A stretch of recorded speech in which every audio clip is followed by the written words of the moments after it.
Part 4.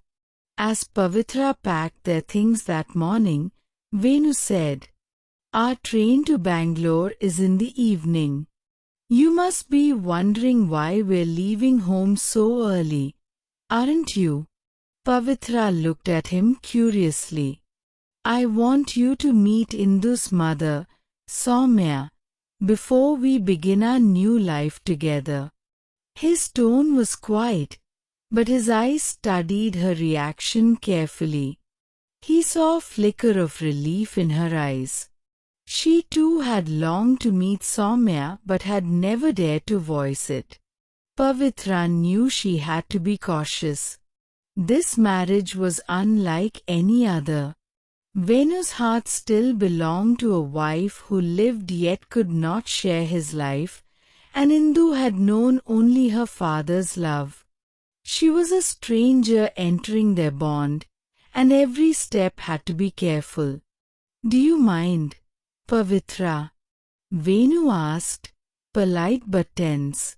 "Not at all. In fact, I'm eager to see her."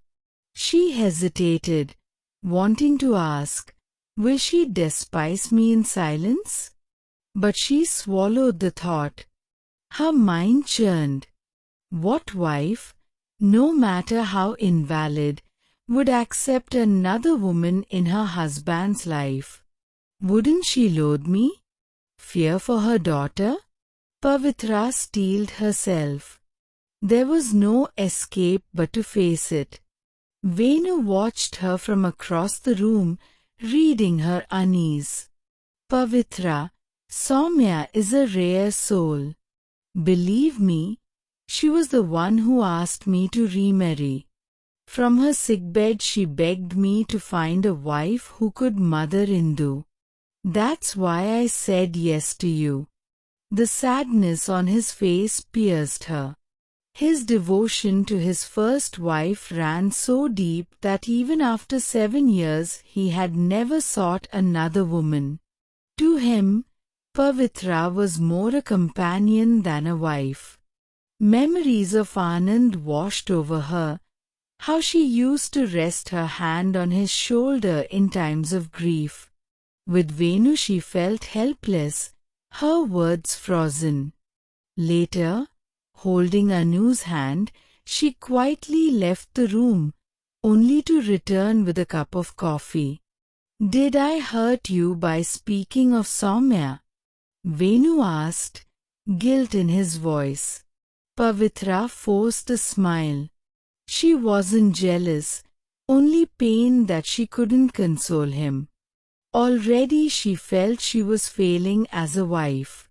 The sun was harsh when they reached Soumya's home. After a walk through the paddy fields, they arrived at a small tiled house. A frail woman.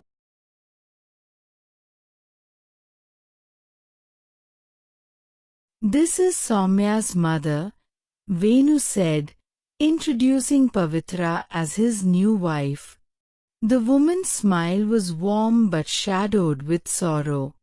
Inside, Indu stood stiffly, reluctant even with her grandmother's touch. "This must be your daughter," the old woman said, looking at Anu. "Yes," Pavitra replied, ashamed that she had forgotten the introduction. Soumya's mother clasped Pavitra's hands. "Now Indu has a mother, and Anu a father. May both girls be blessed." She led them into a room heavy with the scent of Ayurvedic oil. On a low cot lay Soumya. She was still young, strikingly pretty despite her frailty. Her hair tumbled loosely, defined curls across her forehead. She tried to sit up when she saw them. "Soumya, how are you?" Venu asked, helping her rise. Soumya's voice was faint but steady. "Now I'm happy, at this very moment. Thank you, Venu, for marrying Pavitra." Her eyes shone with both sorrow and relief. She smiled at Pavitra as though she had known her forever. Today my prayers are answered.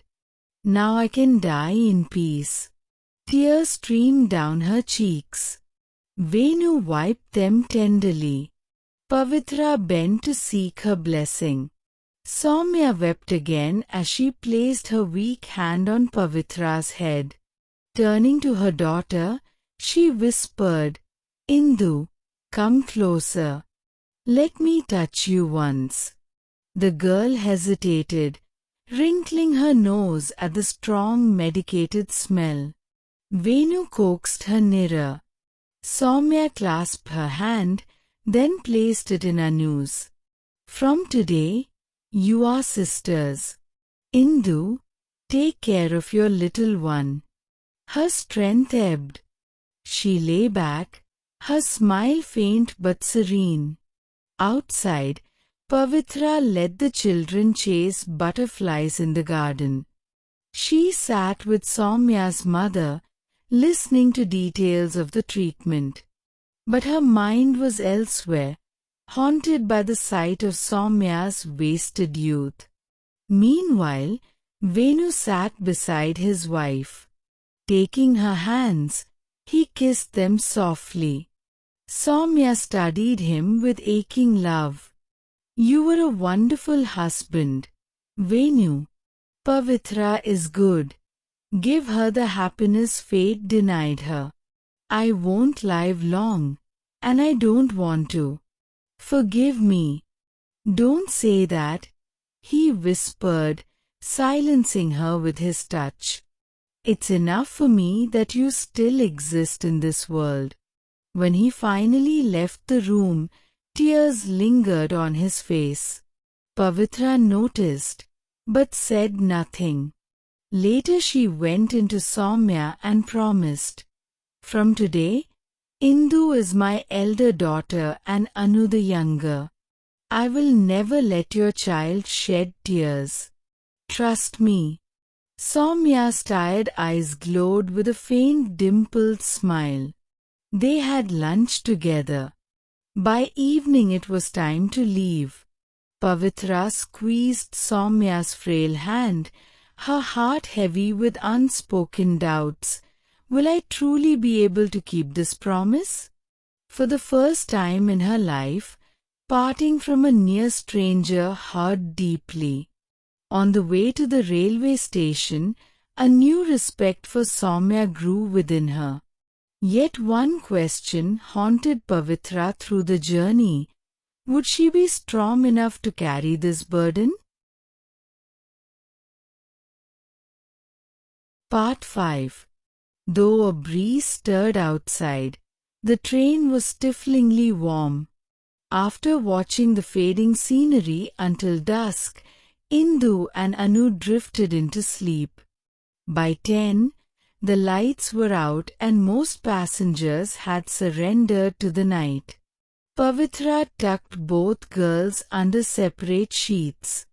Indu was curled in her upper berth, sleeping peacefully, while Anu refused to climb up. She had never slept in one before. She remembered only a single train journey, the one that had carried them away from Bombay forever after her father's death. Venu and Pavitra had lower berths, but neither used them. They sat awake, talking quietly through the night. Unlike most newlyweds, they had more to share about their pasts than their future. Soumya bought a crib. Venu began, his voice heavy. She stitched little clothes with her own hands, waiting for the baby. I wanted her to come to Bangalore for her delivery, where there were better hospitals. But she insisted on going to her mother's place. It was custom, she said. I never thought that would be my last send-off. To Soumya. His voice broke, choked by an invisible knot. Pavitra's heart ached to comfort him, yet no words came. Her mind slipped back to her own first journey with Anand. How endlessly they had talked, how light they had been. She remembered his teasing, the way he pinched her ear when she chattered on like a tape recorder, and her playful reply, "Is my tongue that big?" They had laughed together, oblivious to curious fellow passengers. Other memories came, college days, stolen moments under the mango tree, Anand whispering silly lines like, "The lonely bird sings for her mate." Those days seemed a lifetime away. Her silence brought Venu back. "Are you sleepy, Pavitra? Forgive me. I shouldn't bore you with my grief."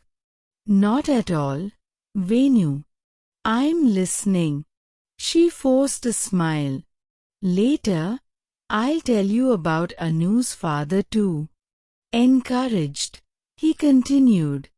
"Each day I waited for news. Then came a telegram. A baby girl, born a week early. My heart leapt. I wished I had wings to fly to her side. To hear that first cry, to see that tiny smile."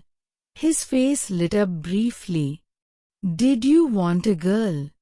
Pavitra asked gently. "Yes, a little girl like Soumya." I had already chosen the name. But Soumya longed for a son. She said, "I want a boy just like you." His smile faded. I shouted the news to my friends, distributed sweets, and rushed home. But at the hospital, his voice faltered as memories crashed back. Her mother was weeping on the veranda. I asked about Soumya, but she said nothing. Only sobs. Panic gripped me. Then a nurse told me, "Your wife is still unconscious. Doctors are trying their best." I prayed desperately. When the doctors finally spoke, they said she might live, but paralyzed. Forever. Venu's words spilled in broken fragments. When she awoke 2 days later, she could barely move. We tried treatments, even Ayurveda. Nothing worked.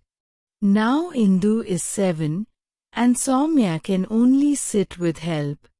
A gem of a woman, reduced to this. Why such cruelty? He buried his face in a handkerchief. The train lurched to a halt at Jolarpet. Passengers stirred, but Venu sat silent. Then, almost bitterly, he muttered, "They'll attach our bogies to another train here, like our lives, joined midway." Pavitra thought of Soumya, that half-living figure, and of Indu, who had never known a mother's touch. By contrast, Anu had enjoyed years of her father's affection, her childhood preserved in photographs. Poor Indu had only absence, a mother's shadow in a bed far away. Venu spoke again, his voice hollow. "From the start, I had to be both father and mother.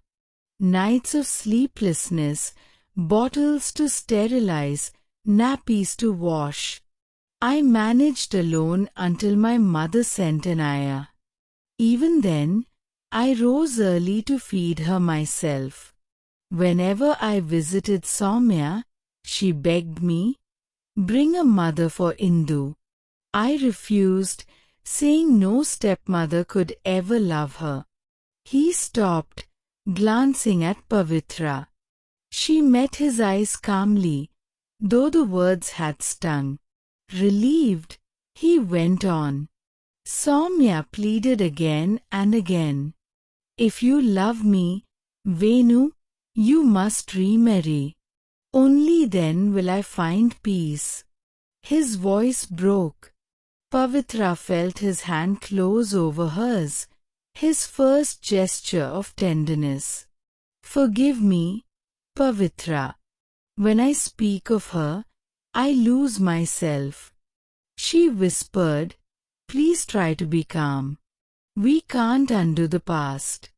Her own eyes brimmed, though she still could not summon love for this man's sorrow. The train rode into the night, carrying two grieving hearts side by side.